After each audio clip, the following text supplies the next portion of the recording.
That thing that links us is the initiatic experience. And that ties us to our roots and to our history, and it gives us our purpose.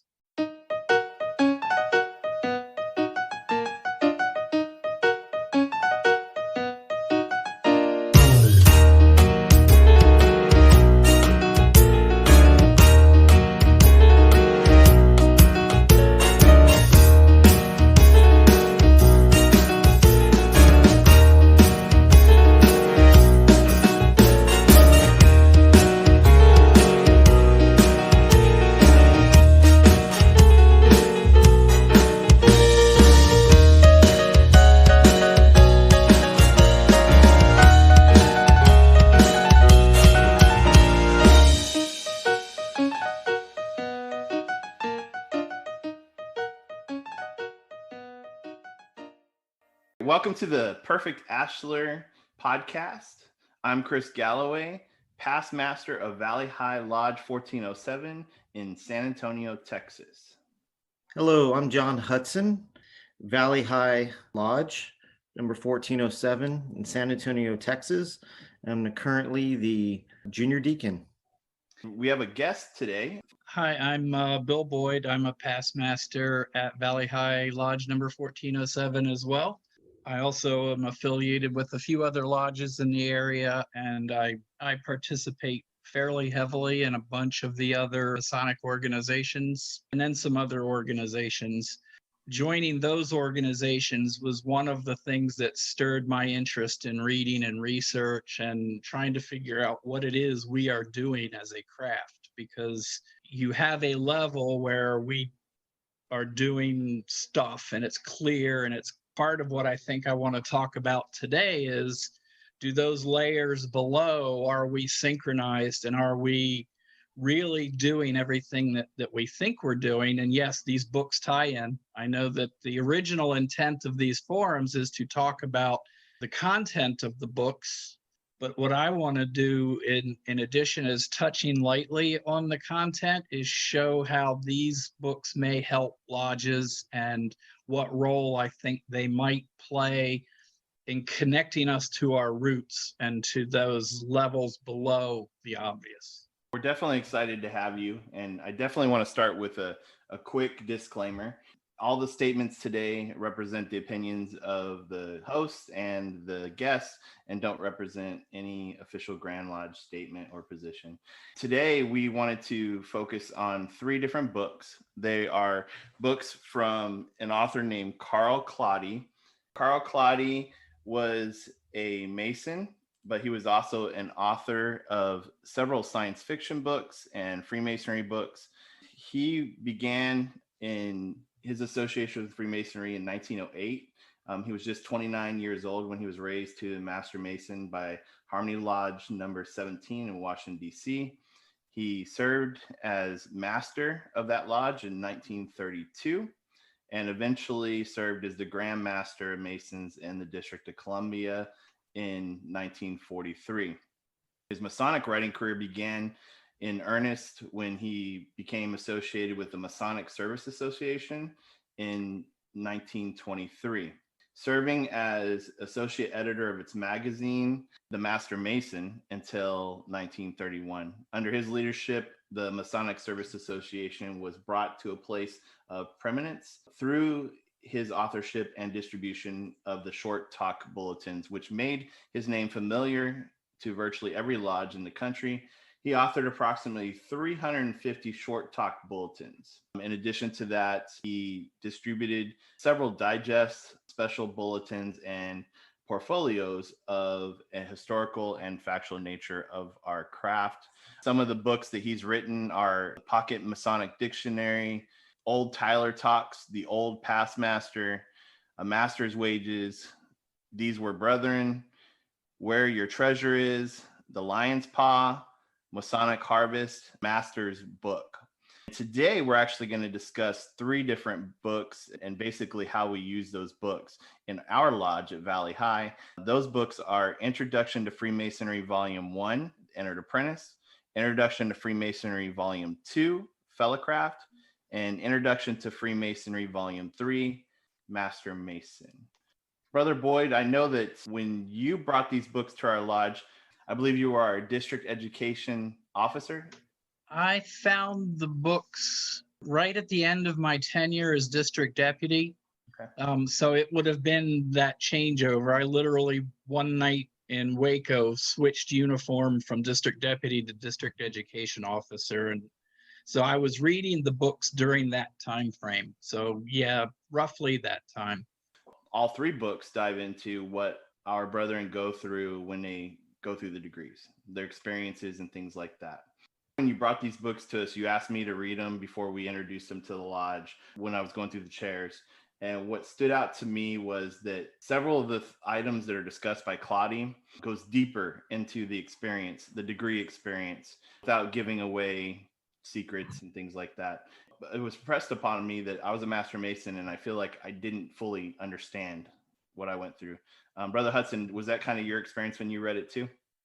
Yes, brother. I was just going to say, I believe I was the first EA to go through these books. Yep. At that time, I went real deep back to my experience. And I don't know, Bill, if you want to talk a little bit about as well as not only reading the books, but what you ask every new brother to do after reading the book, I think also enhance the experience. The way we are employing the books is at the conclusion of a degree. The Grand Lodge of Texas requires us to provide what we call our blue books. It's the Texas Lodge System of Candidate Information. And there's 4 of those books. And we are required to distribute one upon them being voted to receive the degrees, one when they complete the EA, Fellowcraft, and Master. And those are the required readings that we encourage them to share with their families to kind of set up what's coming for them. I think that idea was good, but I think it was lacking. It fell a little bit short of the mark. So when I found these books by Claudy, these to me felt like that natural piece that fits in. We tell a candidate if it's printed, there's no reason anybody in your family can't read it. Anybody could buy these books and read them. But for our candidates, the books will have that special meaning and the understanding that only they will have. When we hand them the blue book, the Claudy book, and then we ask them to come back before they turn in their required proficiency and give us a report on some aspect of the book that either helps or clarifies or educates them on some aspect of the degree. Anyone that does instruction or teaches knows this is really just a device to make sure the candidate reads the book. And doesn't matter what they come back and say. If they say something, we're going to know if they read the book. And that's the key. I have found the books particularly useful if they read them prior to starting their proficiency work. You can read them in one sitting. So we tell the candidates, if you read this before you do your proficiency, it's really going to help you launch into your memory work.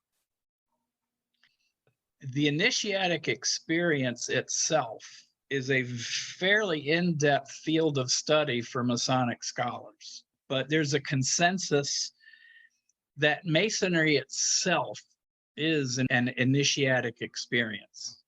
Are we at our top level doing things that tie us down to the levels below? And I would say, no, we're not. And that thing that links us is the initiatic experience.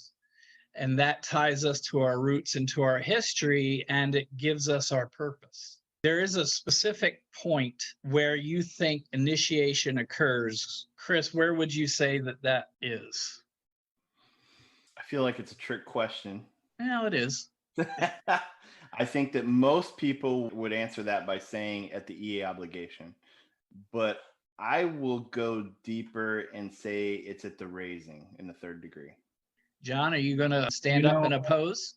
For me, it's honestly at the very beginning when I knocked and the door was opened. Mm-hmm. I'm remembering it like yesterday, right now.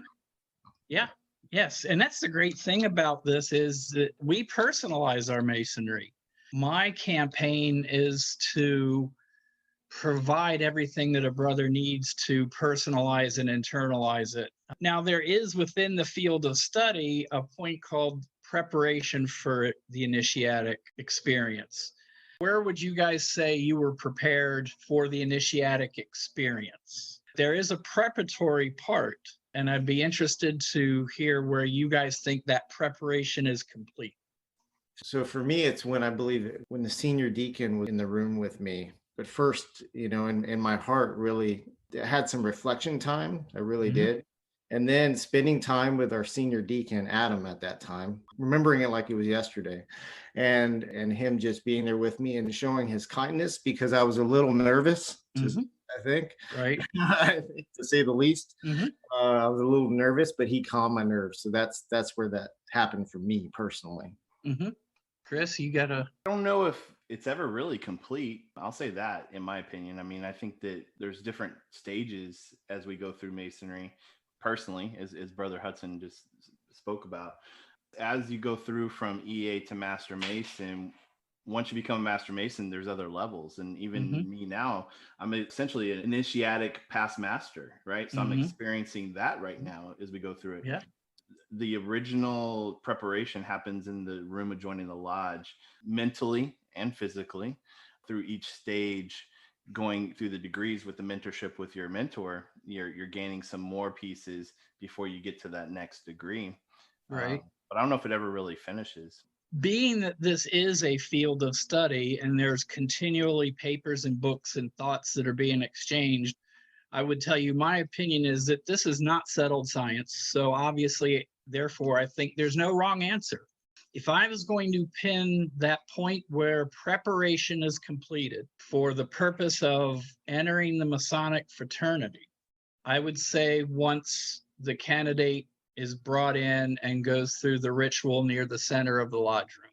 Because at that point, he has done everything that he can do and made all the required attestations. He is now finished his preparation. He is now ready, in my mind, to relinquish control to a true and trusted brother. To me, that's where it changes from the preparation to the initiatic experience. Again, that's my personal interpretation just based on evaluating different things that I've read.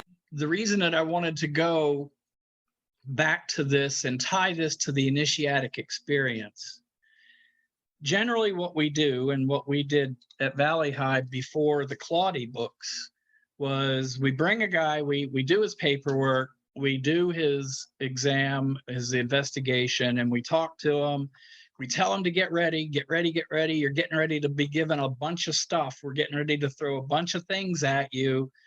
And then we bring them in and we run them around the room and we do a whole bunch of stuff in a span of about an hour. And then we tell them, now you've been initiated and now you're going to have to tell us what that was. And then at the end, when he does his proficiency, we are then judging that he knows all of what happened to him and why. And we all know that's complete balderdash is a good word, I think. Now, I see these books as a device. They're a training device. There's nothing controversial in them. Claudy is an accepted author by many Grand Lodges.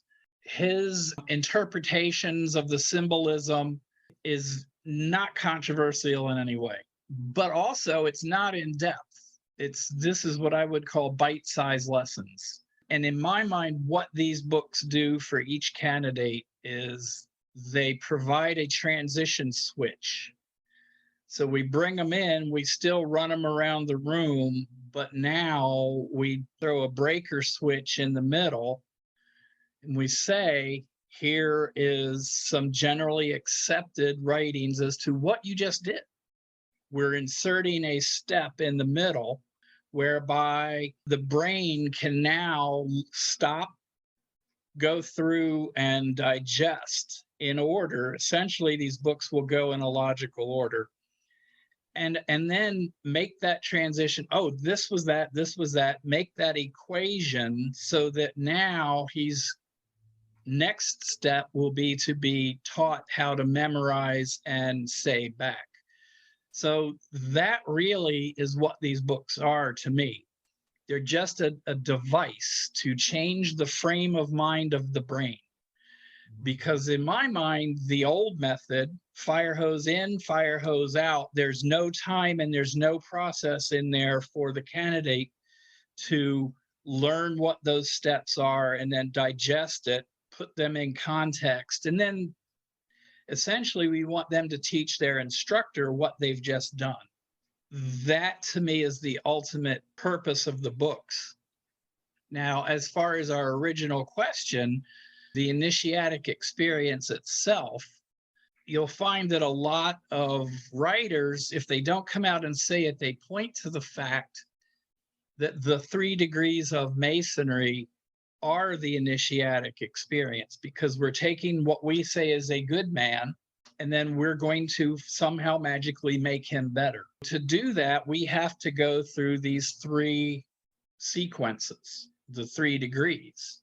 If we take the common writings as accepted fact, where the EA is youth and inexperience, the fellowcraft is your manhood, and then the master mason is old age and wisdom, those 3 combine to take and transform the man from the profane to the master mason by a process of initiation.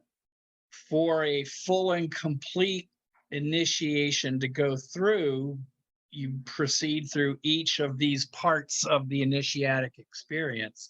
At the end, if we have done our job, if we have provided the tools, if we have mentored, given them the material to read, and explained to them how these working tools can be applied to their life, we have now initiated that man into a new way of thinking. But it takes all 3. At the very beginning, the EA, at that point where I said the initiatic preparation is complete, the next thing that happens after his attestation and trust is we then take him and we make him trust the brother, who will then take hold of him. And we are now changing his frame of reference to include opening up to the brothers, becoming one with the brotherhood, and now going hand in hand or arm in arm into a new future with brothers. To me, that is the changeover, and the very first step in the initiatic process is that you now have the commonality with your brothers that all have done, which was that piece near the center of the lodge room. And you have now accepted the brothers as those within whom you can place your trust. That sets in motion the 3 degrees in the way I would interpret it. And I'm a little jealous of the fact that Brother Hudson got to experience these books while he was going through the degrees, because when I read these after I was raised as a master mason and already going through the chairs, this was the piece I was missing. This is that piece of the pie that I think you discussed a few minutes ago that was missing. The mentorship in the sense of explaining what had happened to me. I had a wonderful mentor, Brother Ken White, who's really great with his memory work. Mm-hmm. But as we were going through, I had questions about what I was responding to and what had happened to me. He would answer them when I asked, but I think this book is just a good outline that lays it out so you don't forget something. Mm-hmm. But also, I think it's, like you said, very generic in the sense that you can interpret it how you want to interpret it. And his interpretation may be different from mine. So how he would explain it might be different than this very basic explanation, which is what I needed so that I could take it and make it my own. What do you think, Brother Hudson? Was that your experience? The 2 words that are popping to my mind is, as Brother Bill said, digest and reflect. And that's really what I remember right after reading that first book. That's what I did. And I'll take you back, Brother Bill, to when you said you really encourage a newly made brother to read this before he starts doing his memory work. And I think that's key. And with these books, they're so short that as soon as you get done with your degree, you are on a high. Like you are on a just like, whoa, and then give it a little bit. And then maybe the next day few days after, just read through them, read through that book. I think I read it maybe 3 times, right? Yeah. And then I'll mention, you talked about learning how to place trust into another brother. For some brothers, it might not be as comfortable to open up emotionally or open up to what they went through during those degrees. We're saying read the books, reflect, digest. We're doing this out of love. We want you to really retain the information and then share that with us. Share this with your brothers where you have to be vulnerable. And I remember that too, where you have that vulnerability and you have to share those things. So that might not be comfortable, but we're helping the brothers through it. And they may not even be able to do it at the end of the first or the second degree, but by the third degree, if we have done our work, if we have mentored this new brother, they will see through that final act in the third degree of how the brothers interact and how the brothers interact towards them. And then that pulls them into the brotherhood. I mean, they start when they stand up and they follow the brother within whom they can trust. And then now we're literally pulling them in. And to me, this is where we are now passing out of the initiatic experience into the brother's unique journey. I feel it has always been the weak spot. I don't know that we have the experience in the fraternity to explain even what's in these Claudy books, even though they're at a very high level. They're certainly nowhere near a Manly P. Hall level. These books would almost be the Masonry for Dummies for those initiated. If it helps provide that context and it changes the brain's mode of operation, which is what I'm about, get them out of that receive mode and get them into active learning mode. If you get them into active learning mode before they start that proficiency work, their mind is receptive at that point for new information and new things. I feel really good about where we are at our lodge. Other lodges that I have encouraged this have not so eagerly embraced it. What I will tell you, I think the difference is when I go to another lodge that I have encouraged to use these books and they have them and they make them available, but they don't make the candidates read them, I see virtually the same people on the sideline in every meeting. And it's been that way for probably 15 years, whereas our folks are getting to their proficiencies much quicker and they're coming to the meetings and then they're helping, and then we bring them in to do some of those roles that they can do in other degrees. I'm not going to pin all of this on these books, but if we are opening their mind and changing their frame of reference and their train of thought from passive and receiving and showing them that if they will exert some effort, they can go out and actively learn and that material is there, it's up to us to help them find it and then explain to them how to apply it, which we also do not do, not very well. Our failing, I think, as a fraternity is that we so de-emphasized the esoteric meaning of the ritual work over the decades that I worry that we do not have a good pool of brothers who can teach this in a way that can be understood by a new Mason. That's my biggest concern, that maybe it's too late. I don't know. But I'd be interested in your thoughts on that. I think that you're right. And that's why these books are so important. And I think you touched upon something about having the right tool, so to speak. It's not a Manly P. Hall book. If you gave a new candidate a Manly P. Hall book, you'd lose them forever because they think, I can't do this. I don't even understand this. It takes a special kind of person to, in preparation, as I've heard you mention before, to understand Manly P. Hall at that level, that this does really give you a basic understanding of what they experienced, and it's a great tool to supplement where a brother in the past may have been able to be that person, to be that mentor. I do think that there's another piece to that, and you mentioned them coming back and reflecting to the lodge.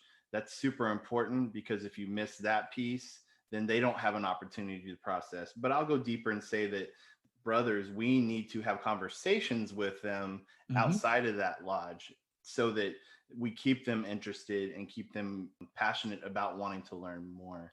So Yes. yeah, I agree 100%. And I will agree that that is the weakness of our lodge that has been there forever. And we try to address it. We'll surge that a little bit, then we fade back off again. I was just going to say, another point is if you have a few EAs or a few fellow craft or a few master masons going through it at the same time, it's another great resource is just not just reflection, but going through it together. Mm-hmm. And working on it together. Yeah. I think deepen the understanding. And I know that's happened maybe once or twice in our lodge since you brought these books in. I will admit to a large part of the default or the shortness, because my preferred training style may not always be the appropriate style. I like the learning to occur to where a candidate or a student doesn't realize that it's happening. To do that, you do it very slowly, and you don't put your finger on their nose and say, you will memorize this. You do things as a mentor would do through the natural course of events, including talking about these things. However, I think that there are things that we can do on a class scale if before a meeting, perhaps if we had the EAs talk about book one during dinner, and then the same thing with the fellow craft and then the new master, we could have them actually use that time before the meeting and have these discussions to prompt even more thirst for learning or more questions in their mind. If they've got questions, then it's up to us to figure out they've got questions and then get them pointed towards an answer. Yeah, because they might not always tell us that they have questions. We have to seek that out. Reading through these books, if I had any questions, I just picked up the phone and called Ken or Chris. They, helped me through some things or just talking through, but that's just my style, right? Mm-hmm. So if I can do, I'd say that's an area of opportunity for me as I'd say still a new master after a year, is being more proactive in that through any degree, proactively reaching out. And I can do that from afar. Yeah, I'm with you. Something it's an area of opportunity. Yeah. Yeah, Brother Hudson, I was just about to say that was the key for you. And you were at that point where you were at a crossroads. Do I continue with Masonry or do I focus on my work and my family? And we had the conversation about trying to divide your time appropriately. And I think that helped you tremendously. But I think that's the key is the new initiates and candidates as they go through the degrees need to know who they can call, but they also need to know that it's safe to call as well. And brothers have to be open to that. So I know Brother Boyd mentioned earlier that our lodge has struggled with the mentor piece, which I agree. But I think part of that is that the initiates or the candidates need to be willing to reach out to. And that's always the case is I think more than all our brothers are more than willing to mentor and be there to have a Masonic conversation because we all love the craft so much. But I think that that's the piece is getting those people to reach out. And I can think of a candidate right now who's a fellow craft going through that it's not his personality to reach out. It's not his personality to reach out and do that. But being able to know that there's other pieces, because if I call Brother Boyd or I call Brother White or I call Brother Hudson or Brother Sanchez, I'm going to get most likely a different answer. It's going to be but it's their interpretation. So I think that that's why these books are super important. And I think that those conversations need to keep happening. Right. So I know that your intent of these sessions was to talk about content, but I sort of hijacked your intent and went in this direction. I hope that it still serves a purpose for you. But I think that if we're looking at the future of Masonry and Freemasonry, that if we don't start addressing these shortfalls, we may find ourselves in unrecoverable tailspin. I mean that we change the focus of the fraternity from that of esoterical philosophies that we can apply to our lives. And then we've switched more to we're a secret fraternity that has a few secret grips and grins. And I think that damage is very deep. Because really, in my mind, the secrets obviously are what they tell us the secrets are. But the secret really, in my mind, is how each of us applies the working tools and the esoteric meaning of the ritual within our life, because it's no one else's real business how we do it. Now, if we share, if we've learned things that we want to, hey, this is what I thought that meant, and look at what I've been able to do by following this tenet. That's great, but we do that within the fraternity. So is it a secret? Yeah, maybe, maybe not. Maybe once we go out and we live our life as that model, then the secret is out, but we're not advertising it as this is one of the secrets of Masonry. Here, if you do this, you're going to get this in life. We just live our life, and that's the secret. It's all very deep and philosophical. We've gone from Claudy at the top level, and now we've dropped down to that bottom level to are we connecting? And I have to unfortunately say, I don't think that as a whole, I don't think that U.S. Masonry is connecting. I think that's why the books are so important, because to really apply something, you need to understand why you had that happen to you or the purpose of it so that you can apply it to your life. Yeah. And your brain has to be actively in seek and understand mode. To me, that was the awesome thing about these books. When I read them, and I had already read a lot of books by that point, but after I read them, I went back to see, well, what did Mackey say about these? And what did Wilmhurst say? And these other authors. If a person allows themselves to do it, then their brain switches into the active learning mode. And to me, if we take a candidate and we sail past that point and we never engage their active learning mode, then we can sit here and barrage them, and we're going to end up with the instructor helping them through their proficiency. Very good. Brother Hudson, did you have any final thoughts regarding the Claudy books or anything for our listeners regarding advice with them? I just want to thank Brother Bill for bringing those books into our lodge. And I was blessed enough to be the first reader of the EA book. We call it a guinea pig. First guinea pig, that is. I was glad to do it. I just want to encourage all of our listeners to pick up these books, read them. If you find them useful in your lodge, to please put them to action. And great conversation, Brother Bill. Thank you. Brother Bill, did you have any final thoughts for our listeners regarding the books? I just hope that we've given them something to think about in this forum. We've covered actually a pretty wide territory here, from the initiatic experience to learning styles to tools to working. So hopefully there's been stuff in here that people can pick out and use to improve their lodges, their education, whatever.